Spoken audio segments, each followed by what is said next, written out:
neve nuk na kanë mësuar të lexojnë, na kanë mësuar qysh të interpretojnë. Në vend se na lejojnë që ne ta kuptojmë tekstin dhe ta interpretojmë tekstin, ata na kanë mësuar çka duhet ne të themi kur e lexojmë një tekst. Pjesa më e madhe e asaj që ndodh nëpër shkolla është mungesa e qartë e mendimit kritik. Na krijojnë një shoqëri pa mendim kritik. Na krijojnë një shoqëri në cilën janë, përderisa nuk ka mendim kritik, është lehtë manipulueshme, është lehtë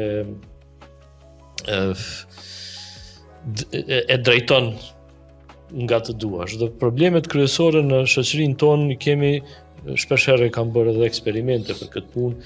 Në momentin që ju bëj pyetje, a është kjo më e mirë, a është ajo më e mirë, përgjigjet janë njëna mbi tyne automatike deri në shkallën e agresivitetit. Nëse ti thua soç ashtu, po në momentin që e bëj pyetjen pse, atëherë asnjë nuk di të argumentoj pse.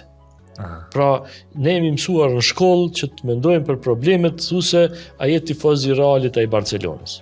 Jam i Barcelonës, është më interesant. Po pse? Kur e kemi punën pse është kjo kështu, se pse është ajo ashtu, atëherë ky është problemi kryesor.